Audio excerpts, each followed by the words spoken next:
Lost spring, ठीक है, stories of stolen childhood. इसके ऑथर है एनी जंग, इनका नाम याद कर लीजिए। देखिए एनी जंग जो है ना, इन्होंने एक बुक लिखा जिस बुक का नाम था lost spring stories of stolen childhood, ठीक है। तो इसी बुक में से एक छोटा सा पार्ट जिसको एक्सर्प बोलते हैं, ठीक है, छोटा सा पार्ट निकाल के ये स्टोरी में दिया हुआ है, ठीक है। ये स्टोरी का मेन थीम है कि हम समझेंगे कि कैसे दो चीज़ें, एक है पॉवर्टी और दूसरा चीज़ है ट्रेडिशन। पॉवर्टी का मतलब जानते ही हैं, काफ़ी ज़्यादा गरीबी। ट्रेडिशन का मतलब कोई चीज़ का परंपरा, ठीक है। तो ये दो चीज़ मिलकर कैसे एक बच्चे का लाइफ को बर्बाद करते हैं, वो चीज़ हम समझेंगे इस पूरे स्टोरी में, ठीक है। तो ये स्टोरी जो है वो दो पार्ट में दिया हुआ है।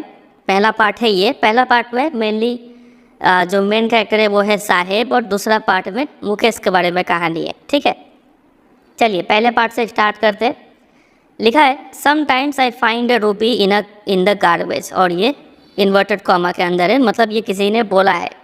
तो ये जो यहाँ पे है, दो लोगों के बीच में डायलॉग चल रहा है, दो लोग बात कर रहे हैं। एक है हमारी ऑथर एनी जंग और दूसरा एक साहेब नाम का बच्चा है, ठीक है।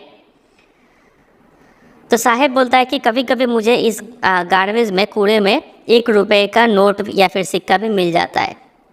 Why do you do this? I asked Saheb, whom I encounter every morning scrounging for gold in the garbage dumps of my neighborhood.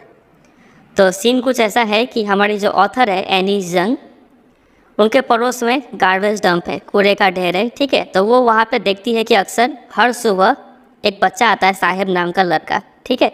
तो वो साहेब से पूछती है कि तुम ये सब क्यों करते हो, ठीक है, इसके अलावा कोई और काम नहीं है क्या। अब इसके बाद यहाँ पे कुछ साहेब का बैकग्राउंड बताया हुआ है, ठीक है। बोला गया है कि साहेब काफ़ी लंबे समय पहले अपना घर छोड़ चुका है। उसका घर जो था वो बांग्लादेश का जो कैपिटल है ढाका, उसके हरे हरे मैदानों में उसका घर था, ठीक है।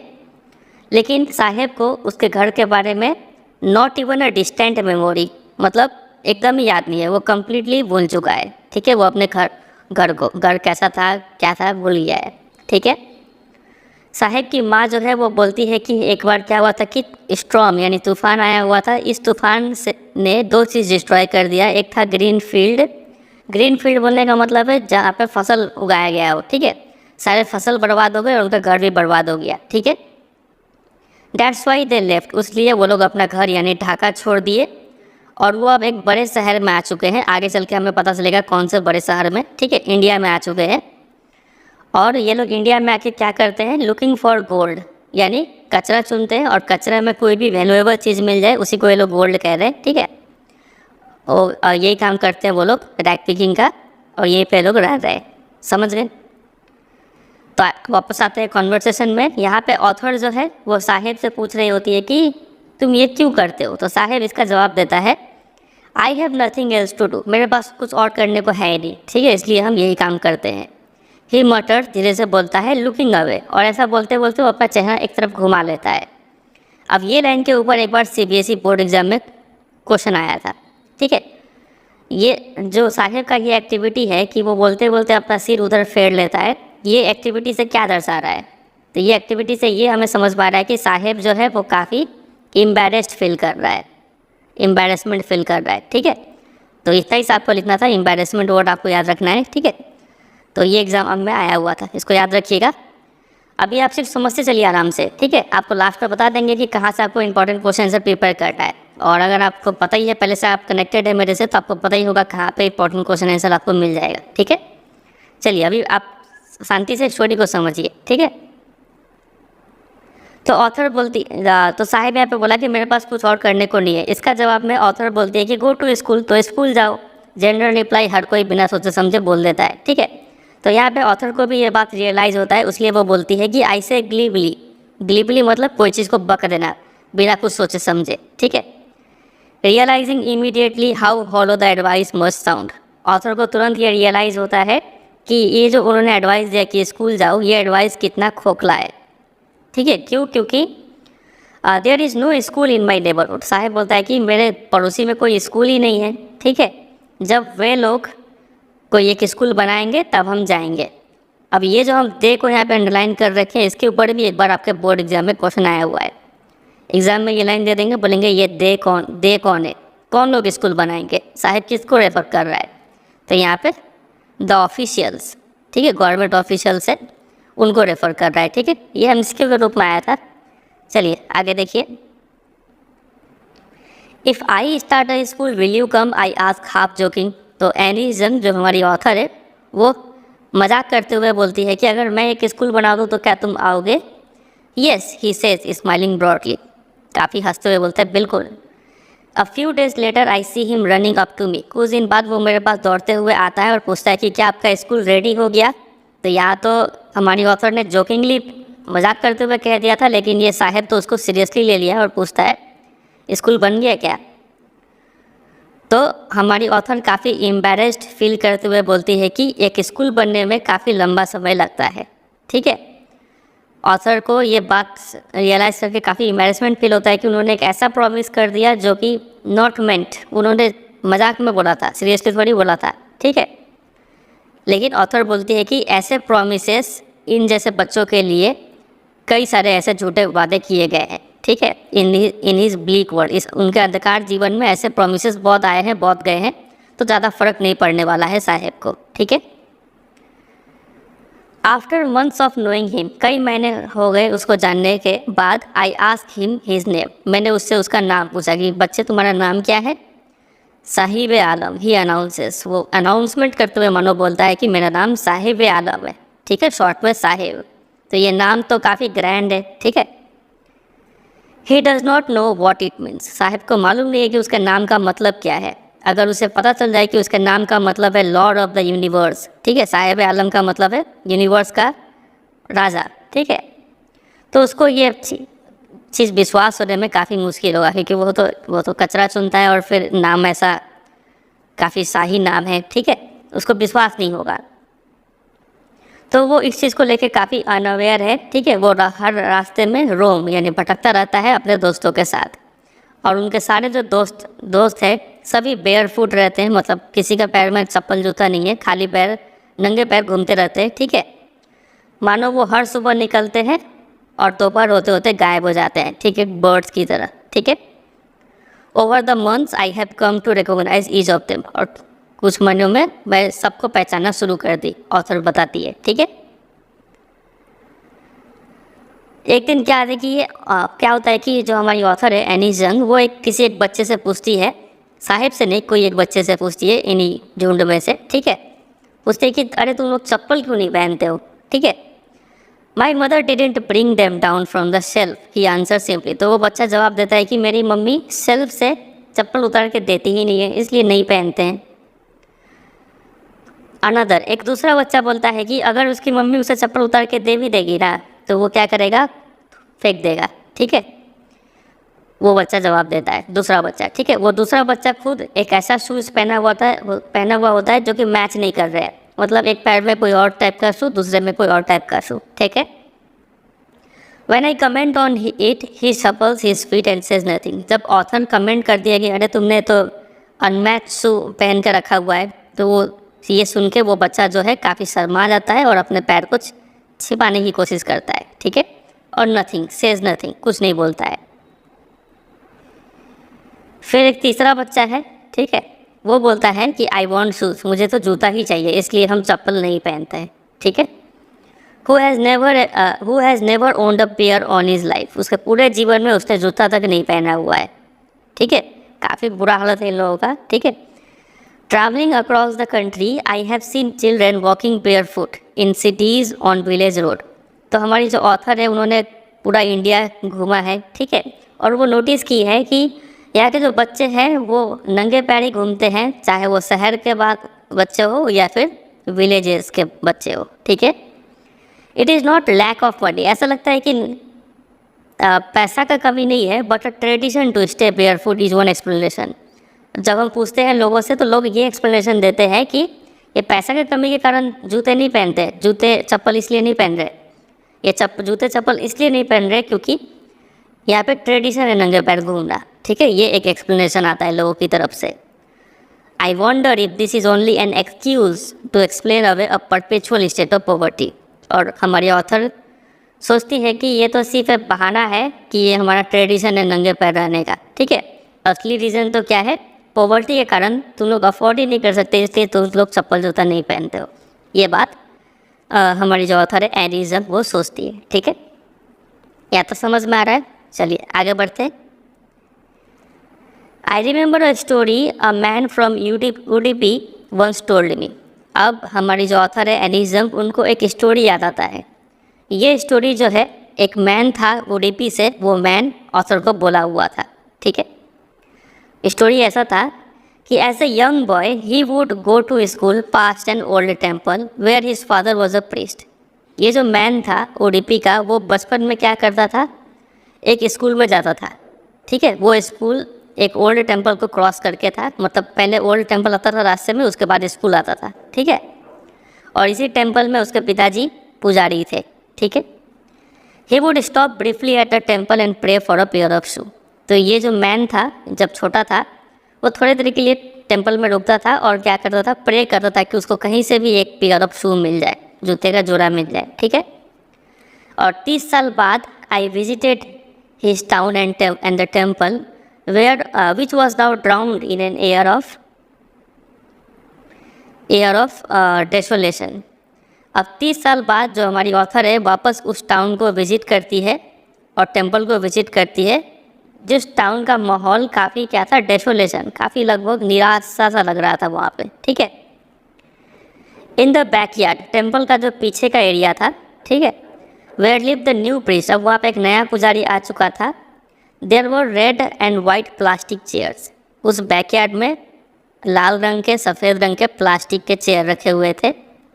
एक छोटा सा बच्चा आता है, ड्रेस्ड इन ग्रे यूनिफॉर्म पहना हुआ था है। ठीक है, और सॉक्स भी पहना हुआ है, जूता भी पहना हुआ है। अराइव्ड पेंटिंग, काफ़ी हाँफते हुए वहाँ पे आता है और अपने स्कूल बैग को फेंक देता है एक फोल्डिंग बेड पे, खटिया पे फेंक देता है। ठीक है, looking at the boy I remember the prayer another boy had made to the goddess when he had finally got a pair of shoes, let me never lose them. अब ये क्या यहाँ पे लिखा हुआ है देखिए, ऑथर जो है वो 30 साल बाद वापस इस लैंड पे आई हुई है ना, तो देख रही है कि इस बच्चे को देख के, जो बच्चा काफ़ी हाँफते हुए आता है, जूता मोजा पहना हुआ है, ग्रे यूनिफॉर्म पहना हुआ है, स्कूल बैग को एक फोल्डिंग बैग पे फेंक दिया, तो इस बच्चे को देख के राइटर को दूसरे बच्चे का याद आ जाता है, मतलब इस मैन का याद आ जाता है, जो मैन अक्सर उस टेम्पल में आके प्रेयर करता था कि उसे एक पेयर ऑफ शू मिल जाए। ठीक है, तो ये मैन ये प्रेयर के साथ साथ, एक नया जूता मिलने के साथ साथ, जब उसे नया जूता मिल गया था इस मैन को, तो ये मैन एक चीज़ और प्रे किया था। वो प्रेयर ये था कि ये जूता कभी मेरे से खोए ना, late me never lose them. ठीक है, तो राइटर को ये बात याद आता है। समझे? अनदर बॉय, समझ रहे? अनदर बॉय कौन है? वही मैन फ्रॉम UDP, जो अक्सर ये प्रे करता है कि मुझे कहीं से भी एक जूता ला के दो। ठीक है, the goddess had granted his prayer. अब आज का सिचुएशन देख के मुझे लग रहा है कि देवी माँ ने उनका प्रेयर सुन लिया है। Young boys like the son of the priest now war shoes. आजकल पुजारी के जो बच्चे हैं वो अब जूते पहनने लगे हैं।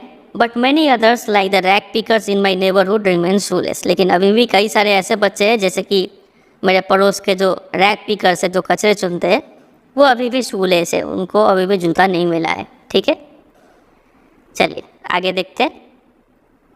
अब ये आपको काफ़ी अटपटा लगा होगा, ये कहाँ से आई है स्टोरी का बीच में ये पैरा। ठीक है, तो अब आपको पहले ही बता दिए कि राइटर ने एक पूरा बुक लिखा है, lost spring stories of stolen childhood. उस बुक का छोटा सा एक्सर्प्ट यहाँ पे दिया हुआ है। ठीक है, CERPT एक्सर्प्ट दिया हुआ है, उसलिए आपको ये थोड़ा अजीब लग रहा है, कहीं से काट छाट के ये पैरा ढुका दिया है यहाँ पे। समझे? चलिए वापस आते हैं। My acquaintance with the barefoot rag pickers lead me to Seemapuri, a place on the periphery of Delhi yet miles away from it metamorphically. तो जो हमारी ऑथर है उनका तो जान पहचान हो जाता है इन रैक पिकर्स के साथ, बेयरफुट रैक पिकर्स के साथ। इन जान पहचान के कारण जो हमारी ऑथर है वो कहाँ विजिट करती है? सीमापुरी विजिट करती है। सीमापुरी दिल्ली के काफ़ी करीब है, लेकिन अगर हम मेटामॉर्फिकली बात करें, सिम्बॉलिकली बात करें, तो वो दिल्ली से काफ़ी दूर है डेवलपमेंट के सेंस में। ठीक है, जोग्राफिकली काफ़ी करीब है, डिस्टेंस काफ़ी कम है दोनों के बीच में, लेकिन डेवलपमेंट के रूप में बात करें तो दोनों में काफ़ी ज़मीन आसमान का फ़र्क है, दिल्ली और सीमापुरी में, समझे। तो हमारी ऑथर सीमापुरी जाती है। Those who live here are squatters who came from Bangladesh back in 1971। हुआ क्या था कि बांग्लादेश 1971 में आज़ाद हुआ था पाकिस्तान से। बांग्लादेश को 1971 में इंडिपेंडेंस मिला था, ठीक है, पाकिस्तान से। तो बांग्लादेश से कई सारे लोग इंडिया में आ गए थे रोज़गार की तलाश में। तो ये लोग इंडिया के तो रेसिडेंट्स नहीं है ना, इंडिया के रेसिडेंट नहीं है, इनका अपना यहाँ पे ज़मीन उमीन नहीं है। ये लोग जहाँ भी खाली जगह मिलता है वहाँ पे टेंट वेंट लगा के रहने लगते हैं। तो ऐसे लोगों को स्क्वाटर्स बोलते हैं, ठीक है। तो इस सीमापुर में ऐसे स्क्वाटर्स बहुत सारे हैं। साहेब फैमिली इज अमंग देम। तो साहेब का भी फैमिली उसी में से एक है। इसका मतलब साहेब अब कहाँ पे रह रहा है? सीमापुरी में रह रहा है, समझे कि नहीं। सीमापुरी, जब ये लोग 1971 में ये स्क्वाटर्स लोग सीमापुरी आए हुए थे, तब सीमापुरी काफ़ी वाइल्डनेस, जंगली जगह था, ठीक है, मतलब जंगल उंगल ज़्यादा था, लोग ज़्यादा रहते नहीं थे। आज भी जंगली है, लेकिन फ़र्क सिर्फ इतना है कि ये आज खाली नहीं है, यहाँ पे काफ़ी सारे स्क्वाटर्स रहने लगे हैं, ठीक है। घर किस टाइप के हैं देखिए, तो मिट्टी के बने हुए घर हैं, टीन के रूफ़ या फिर टरपॉलिन तिरपाल के रूफ़ लगे हुए हैं। कोई सीवेज सिस्टम नहीं है, टॉयलेट वर्क है कैसे जाएगा पता नहीं, ठीक है। सेफ्टी टैंक नहीं बना हुआ है, ड्रेनेज का सिस्टम नहीं है, रनिंग वाटर नहीं है। इतना बुरा हालत में भी 10,000 रैक पिकर्स रह रहे हैं, ठीक है। They have lived here for more than 30 years. तो लगभग 30 साल ये लोग यहाँ पर रह चुके हैं। विदाउट एन आइडेंटिटी, कोई एक पहचान नहीं है इनके पास पहचान पत्र नहीं है। विदाउट परमिट, क्योंकि ये लोग बिना परमिशन के इंडिया में आ चुके हैं। लेकिन इनके पास रेशन कार्ड है, जिसके कारण ये लोग का नाम वोटर लिस्ट में आ चुका है। इनके पास वोटर आईडी कार्ड है, रेशन कार्ड है, ठीक है। और इसके कारण ये लोग कुछ ग्रेन भी खरीद पाते हैं इंडिया में, समझे। अब ऐसे देखा जाए तो वोटर कार्ड भी एक आइडेंटिटी कार्ड है, ठीक है। लेकिन पता नहीं क्यों यहाँ पे लिखा हुआ है ऐसे कि कोई आइडेंटिटी नहीं है, पहचान नहीं है इनका, लेकिन इनके पास राशन कार्ड है और वोटर लिस्ट में इनका नाम है, ठीक है। मतलब ये लोग वोट तो देते हैं, राशन भी खाते हैं, ठीक है। Food is more important for survival than an identity. बोला जा रहा है कि पहचान के लेके क्या करेंगे, खाना मिल गया वही बहुत है, राशन कार्ड तो है इनके पास, ठीक है। If at the end of the day we can feed our families and go to bed without an aching stomach, we would rather live here than in the fields that gave us no grain. बोला जा रहा है कि अगर हम यहाँ पर रह रहे और दिन के अंत में अगर हम अपने परिवार को खाना खिला पा रहे और बिस्तर में सो पा रहे हैं खाली पेट, मतलब बिना खाली पेट अगर हम बिस्तर में सो पा रहे, तो हम यहीं पर रहेंगे। हम अपने फील्ड को क्यों विजिट करें, मतलब बांग्लादेश क्यों जाए जहाँ पे कोई फसल नहीं उगता है, ठीक है। ये बात कौन बोलते हैं? एक ग्रुप ऑफ वुमेन बोलती है, इन टैटर्ड साड़ी, फटे हुए साड़ी पहने हुए वो लोग, और ये बात बोलते हैं, ठीक है, ऑथर को। When I asked them why they left their beautiful land of green field and rivers, जब ऑथर इनसे पूछती है कि तुम लोग अपना घर छोड़ के यहाँ पे क्यों आए हो, तो ये लोग ये रीज़न देती है, क्योंकि यहाँ पे हमें खाना मिलता है, ठीक है। Wherever they find food, जहाँ पे भी इनको खाना मिल जाए ये लोग वहीं पर टेंट लगा देते हैं और यही उनका टेम्पोररी घर बन जाता है। बच्चे यहीं पे बड़े होते हैं और इसी सर्वाइवल के जंग में पेरेंट्स का पार्टनर बन जाते हैं, ठीक है। और सीमापुरी में अगर आपको सर्वाइव करना है, मतलब आपको क्या करना पड़ेगा, रैक पिकिंग करना पड़ेगा, कचरा चुनना पड़ेगा, ठीक है। मतलब कचरा में से वैल्यूएबल सामान चुनना पड़ेगा, चाहे वो प्लास्टिक का बोतल हो, जो भी हो। तो कई सालों के बाद, ठीक है, कई साल ये सब काम करने का बाद लग रहा है कि कचरा तो पिकिंग, ये जो काम है ना रैक पिकिंग करने का, ये मानो एक फ़ाइन आर्ट बन गया वो। मतलब ये कचरे में से कोई वैल्यूएबल चीज़ निकालना ये एक स्किल हो गया है, ठीक है। इन लोगों के लिए, इनके लिए कचरा नहीं है, इनके लिए कचरा गोल्ड है, ठीक है। ये क्योंकि इसी कचरे के बदौलत उन्हें डेली का रोटी मिलता है, सिर के ऊपर एक छत मिलता है, ठीक है। भले ही वो छत लीकिंग ही क्यों ना हो, पानी क्यों ना छूता हो, लेकिन वो छत तो है, ठीक है। लेकिन एक बच्चे के लिए तो ये उससे भी ज़्यादा है, ठीक है। साहेब बोलता है कि कभी कभी मुझे तो 1 रुपये भी मिल जाता है और इवन 10 रुपये नोट, कभी कभी 10 रुपये का नोट भी मिल जाता है। ये पता है, ये लाइन स्टार्टिंग में दिया हुआ था, ठीक है। ये बात साहेब बोलता है ऑथर को, और ये बोलते हुए उसका आंखों में एक अलग टाइप का चमक दिखता है। ठीक है, तो ऑथर यहाँ पे बोलती है कि जब आपको गार्बेज में एक अगर चांदी का सिक्का मिल जाए तो आप सेटिस्फाई होकर छोड़ नहीं देंगे। स्काउरेंजिंग मतलब ढूंढना, और कचरा चुनना आप बंद नहीं करेंगे, बल्कि आप और ध्यान से और एनर्जी के साथ कचरा चुनेंगे, क्योंकि आपको ये होप रहेगा कि कुछ और भी मिल जाए।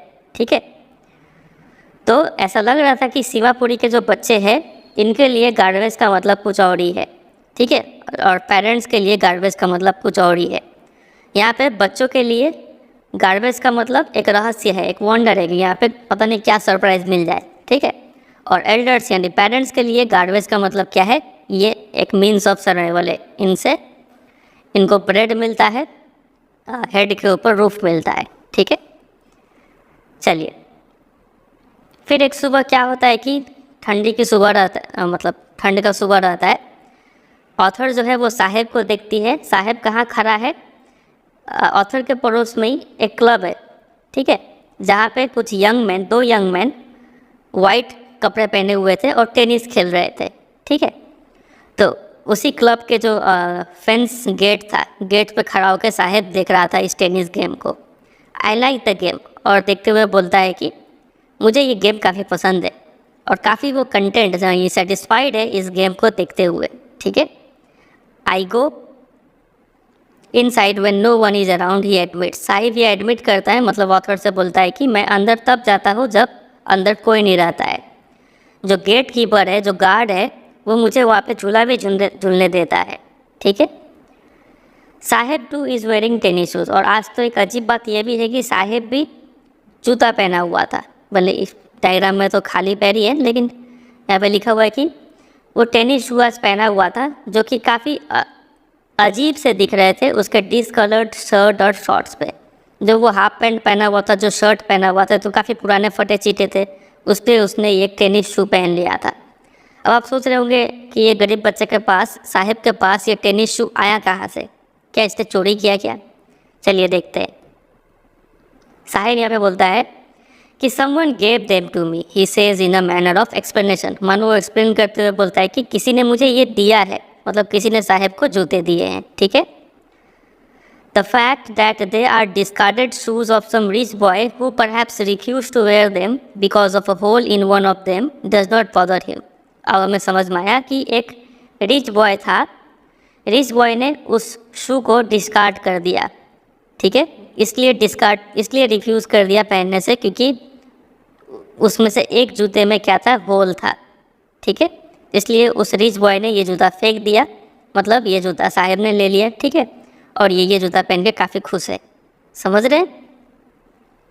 और ये इस बात से साहिब को कोई फ़र्क नहीं पड़ता है कि ये रिच बॉय ने फेंका हुआ जूता उसने पहना है। ठीक है, उसको कोई फ़र्क नहीं पड़ता है, क्योंकि साहिब एक ऐसा लड़का है जो अपने पूरे लाइफ बेयर फुट, नंगे पैर घूमता रहा है।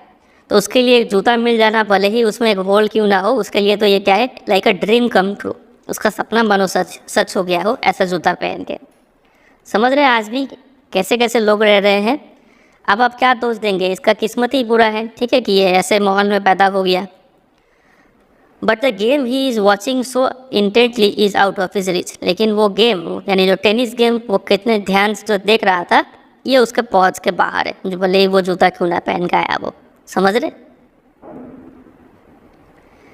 This morning Saheb is on his way to the milk booth. अब उस दिन क्या हुआ था, साहेब, ठीक है, कहाँ जा रहा था, एक मिल्क बूथ में जा रहा था जहाँ पे दूध मिलता है। ठीक है, और वो अपने हाथ में स्टील कैनिस्टर लिया हुआ था, स्टील का कैन लिया हुआ था। समझ रहे?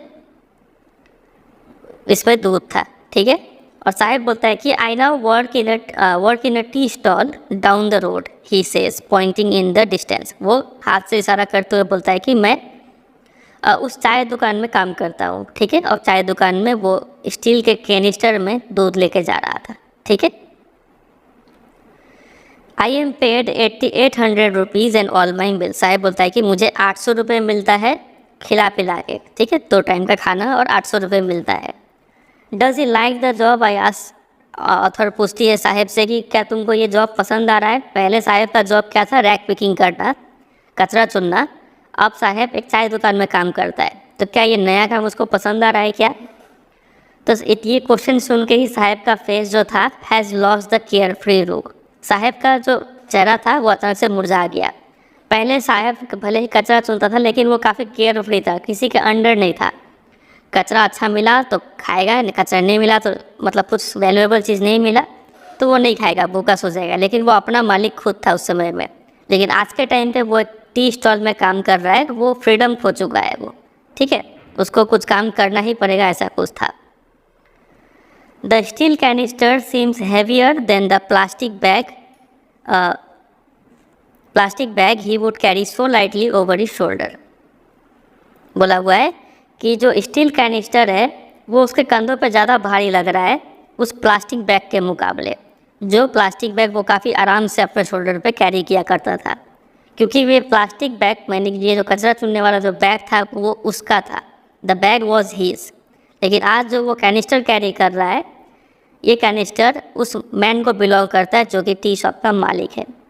साहेब is no longer his own master. Saheb अब अपना मालिक नहीं रहा है, ठीक है, वो किसी और का गुलाम बन चुका है। समझे कि नहीं? तो इसी के साथ ये पहला पार्ट एंड हो जाता है। काफ़ी अच्छा था, उम्मीद करता है आपको इसमें कुछ सीखने को भी मिला होगा। आपके घर में तो आपको सब चीज़ मिल रहा होगा, रेडी खाना कपड़ा सब चीज़ मिल रहा होगा, तभी भी आप हो सकता है दुखी हो, कंप्लेन कर रहे हो कि अरे मेरे लाइफ में कितना टेंशन है, दुख है, ठीक है। लेकिन अगर आप इन सब बच्चों को देखें तो लगेगा कि हम लोग तो काफ़ी खुशनसीब है, यानी कि हम खुद भी, ठीक है, कि हम लोग को चलो ऐसा दिन नहीं देखना पड़ा, इतना स्ट्रगल नहीं करना पड़ा। कम से कम हम लोगों के माँ बाप ने पढ़ा तो दिया एटलीस्ट, ठीक है। चलिए, इस मामले में हम लोग काफ़ी लकी है। अब है दूसरा part, I want to drive a car. अब ये स्टोरी है मुकेश के बारे में, दूसरा पार्ट, ठीक है। मुकेश नाम का एक लड़का है, वो बोलता है कि insist on being his own master. Mukesh का मन है कि वो अपना मास्टर खुद बनेगा। इसी को कंटिन्यू किया गया है, ठीक है, क्योंकि साहेब, इसका कहानी तो ख़त्म हो गया ना, साहेब अपना मशरब नहीं रहा था, ये कहानी भूल जाइए। अब मुकेश पे आइए। मुकेश बोलता है कि मुझे अपना मास्टर खुद बनना है, ठीक है, और वो बोलता है कि मैं एक मोटर मैकेनिक बनूंगा। ही अनाउंस करते हुए बोलता है कि मुझे क्या बनना है, मोटर मैकेनिक बनना है, ठीक है। Do you know anything about cars, I ask. Author उससे पूछती है कि क्या तुमको कार के बारे में कुछ मालूम है? तो मुकेश जवाब देता है कि मैं पहले कार चलाना सीखूंगा, ठीक है। और एकदम ऑथर के आंखों में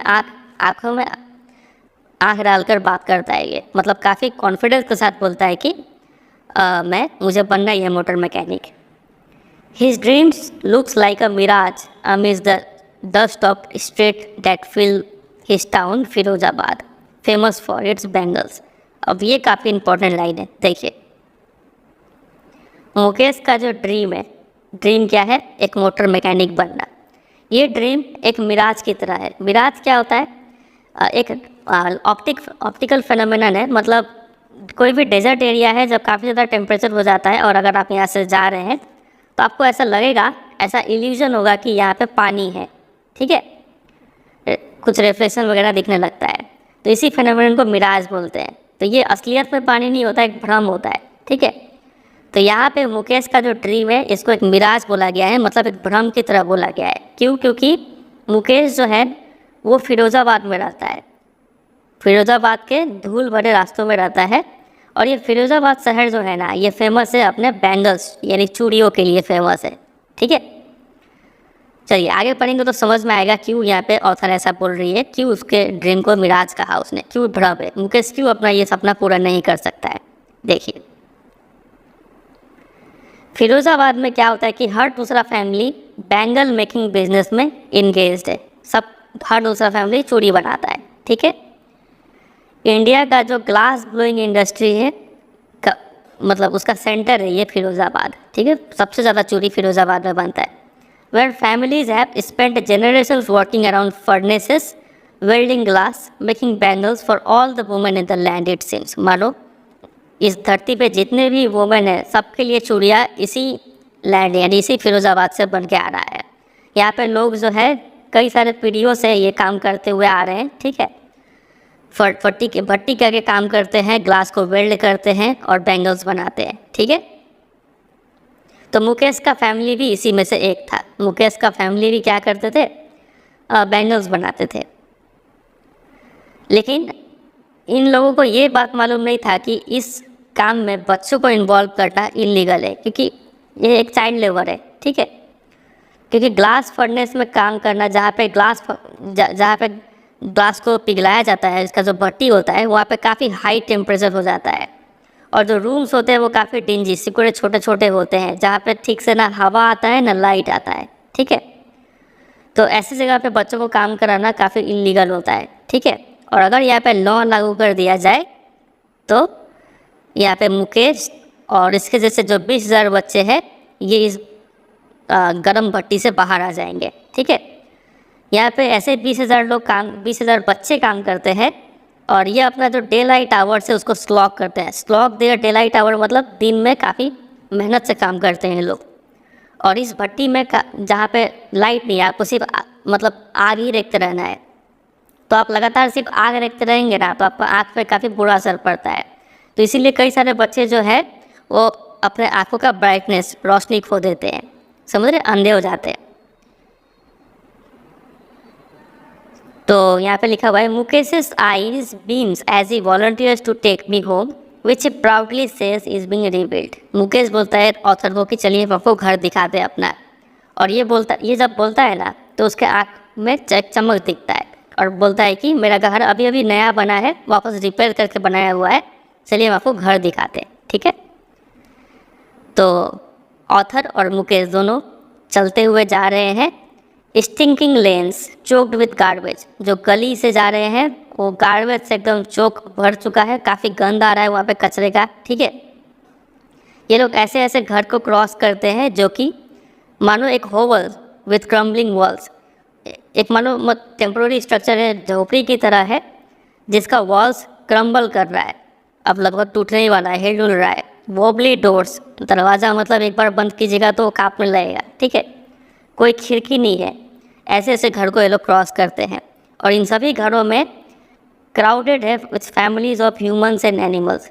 लोग भी रह रहे हैं, ह्यूमन बींग्स भी रह रहे हैं, और एनिमल्स भी रह रहे हैं एक साथ, ठीक है, को एग्जिस्ट कर रहे हैं इन अ प्रीमेवल स्टेट। मानो लग रहा है कि ये हम एंशियंट टाइम में आ गए हैं, काफ़ी पुराने ज़माने में लोग इसका कष्ट कट कर आते थे, वैसा ही सीन को देखने को मिल रहा है, समझ रहे।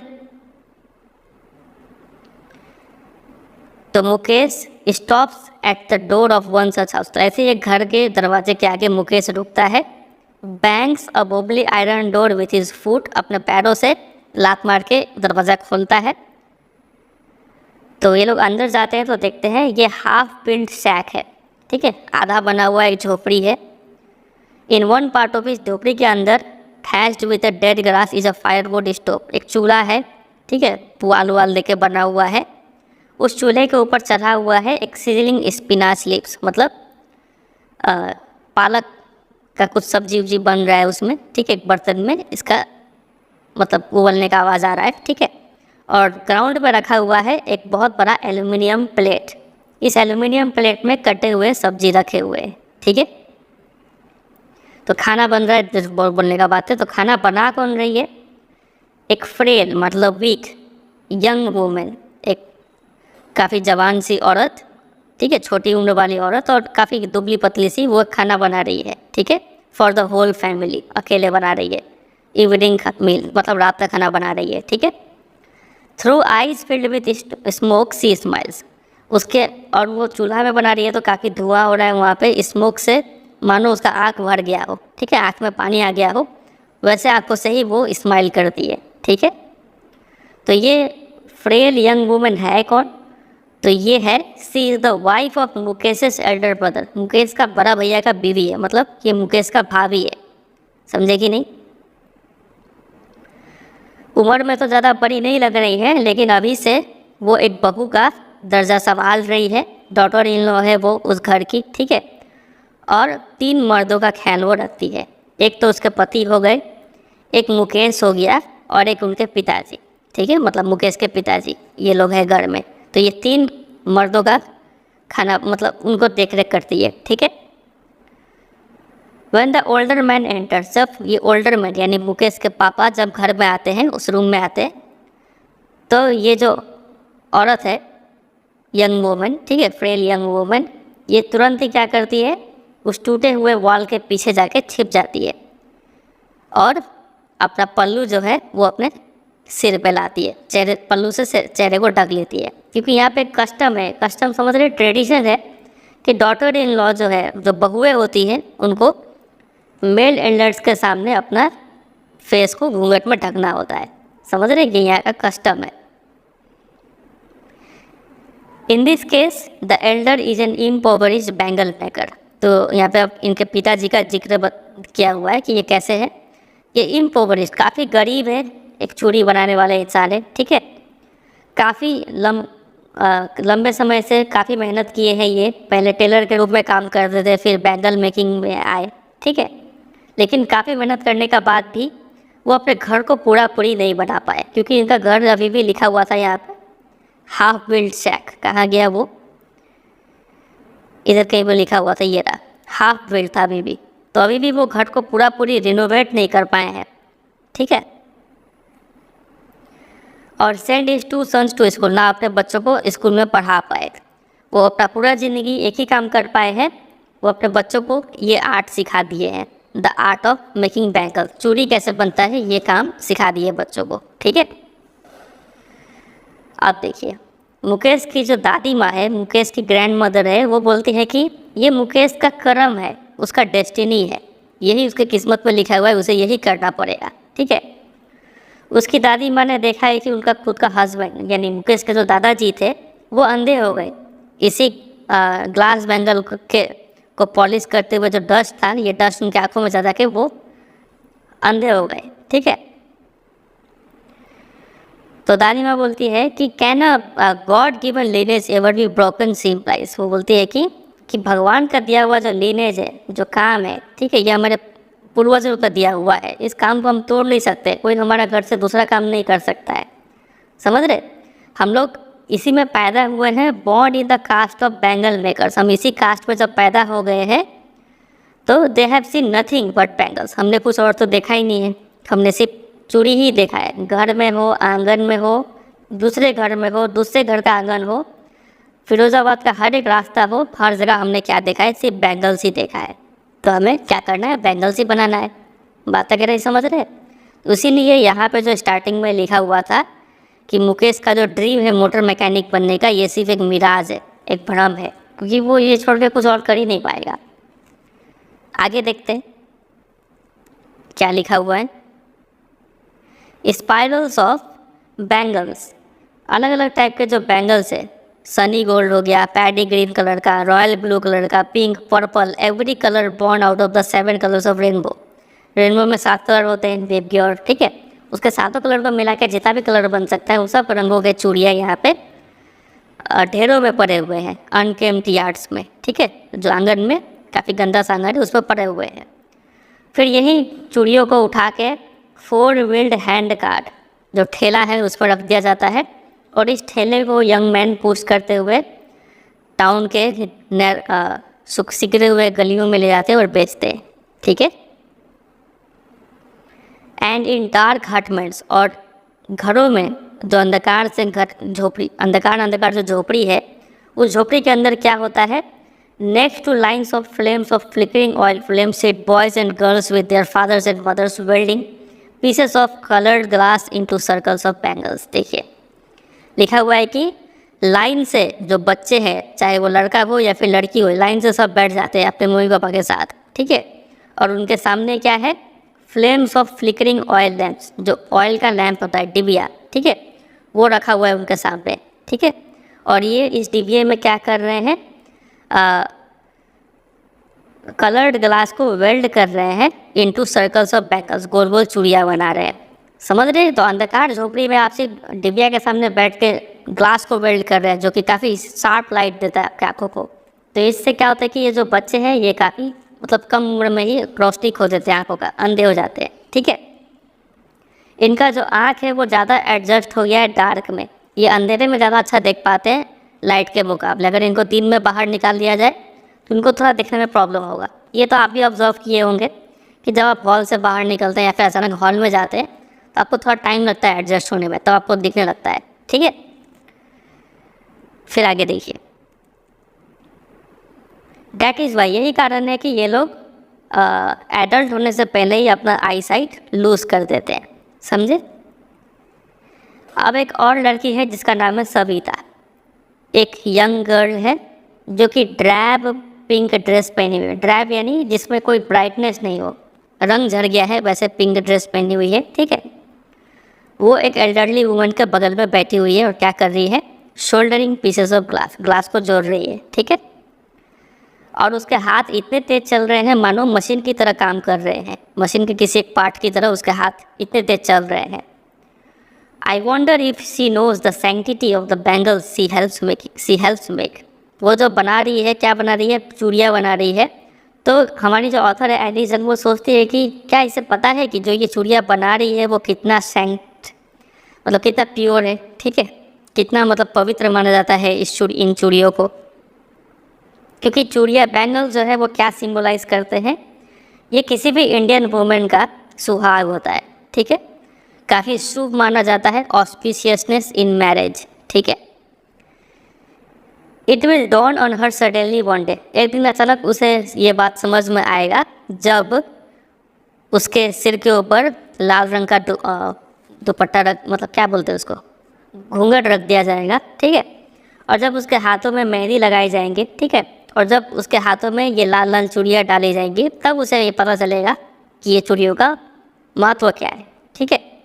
तब वो क्या बन जाएगी, एक बहू बन जाएगी, दुल्हन बन जाएगी, ठीक है। Like the old woman beside her who became one many years ago, ठीक उसी औरत की तरह जिसके बगल में वो बैठी हुई है, और ये औरत भी कई साल पहले एक मतलब एक दुल्हन बनी होगी, ठीक है।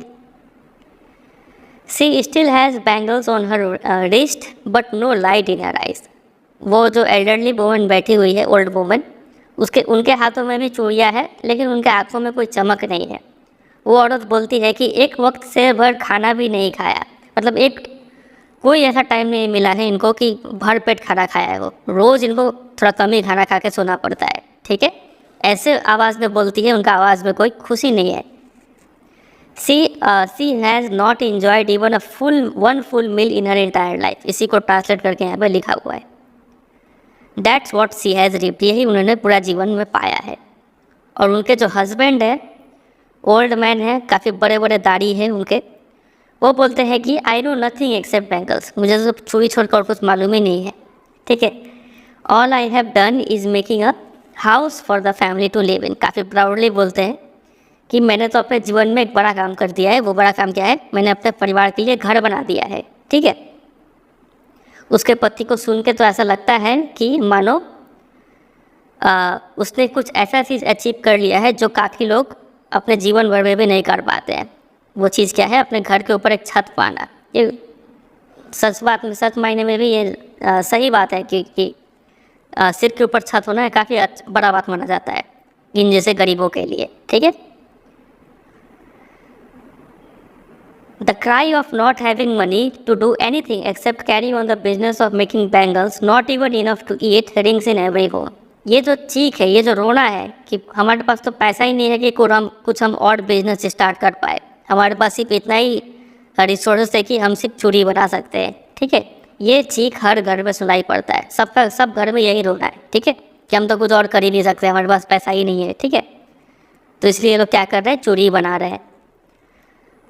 यंग मैन हो या फिर बूढ़े लोग हो, ठीक है, सब लोग एक ही echo the lament of their elders. जो बड़े रोते आए हैं वही यंग मैन भी आज के डेट में रो रहे हैं, ठीक है। जो इनका एक्सक्यूज़ था वही एक्सक्यूज़ इनका भी है।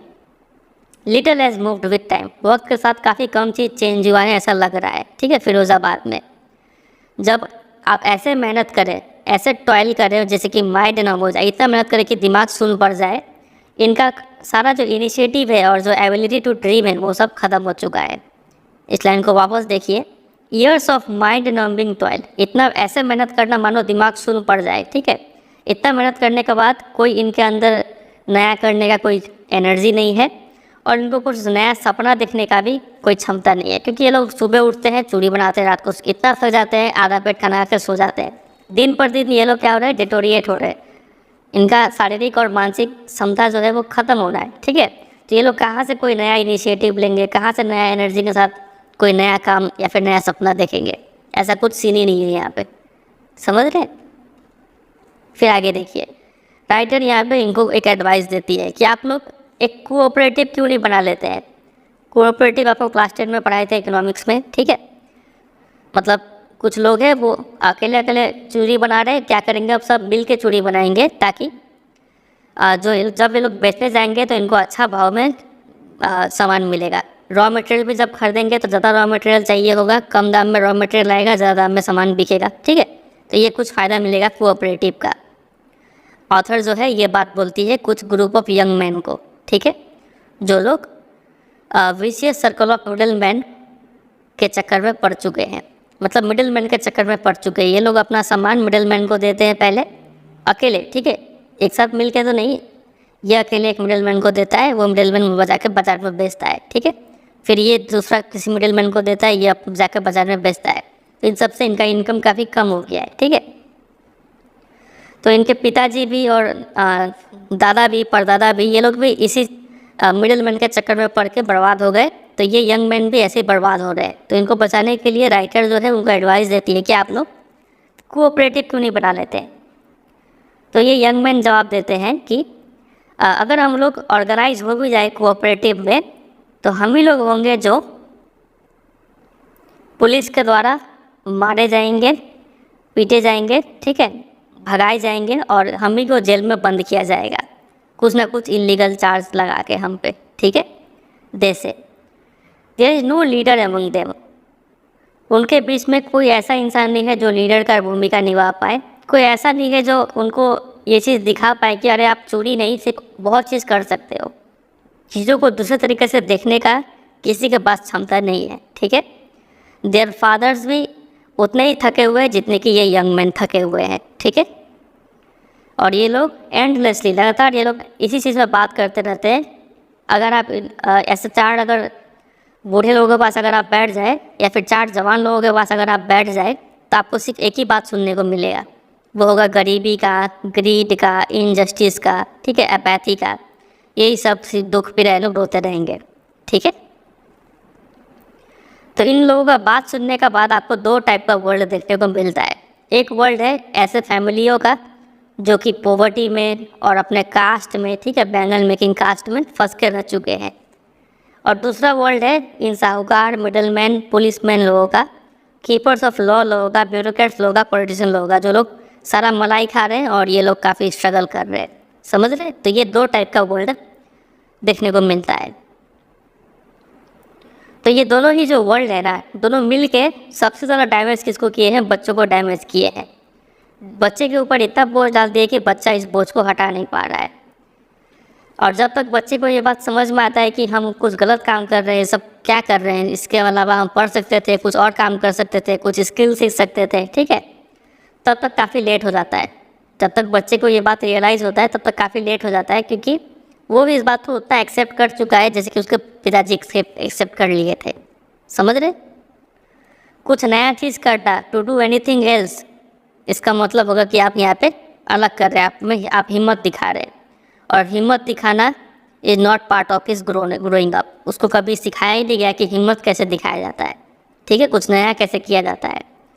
तो जब ऑथर मुकेश से बात करती है और मुकेश में ये फ्लैश हल्का सा हिम्मत दिखता है कि मुकेश जब बोलता है कि मुझे मोटर मैकेनिक बनना है, तो ऑथर जो है वो काफ़ी खुश हो जाती है, ठीक है। चलो कोई तो है जिसमें थोड़ा सा ही सही एक इच्छा तो है कि एक कुछ अलग किया जाए, ठीक है। मुकेश बोलता है कि वो गराज जाएगा, सीखेगा, ठीक है। तो राइटर बोलती है मुकेश को कि गराज तो काफ़ी दूर है। तो मुकेश इसका जवाब देता है कि मैं चल के चला जाऊँगा, ही इंसिस्ट, ठीक है। Do you also dream of flying a plane. Author उससे पूछती है कि क्या आपको प्लेन फ्लाई कर एरोप्लेन उड़ाने का भी मन है क्या। तो सडनली मुकेश काफ़ी साइलेंट हो जाता है, बोलता है कि नहीं, मुझे एरोप्लेन उड़ाने का, हवा में उड़ने का कोई शौक़ नहीं है, ठीक है। ज़मीन पर देखते हुए वो बोलता है, in his small murmur there is an embarrassment. वो काफ़ी एम्बैरेसमेंट फील करता है मुकेश, ठीक है।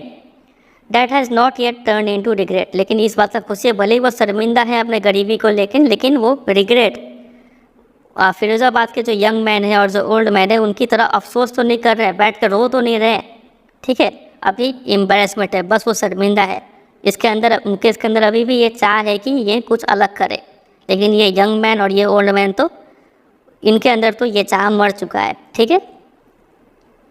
ही इज़ कंटेंट यानी satisfied to dream of cars that he sees hurtling down the street of his town.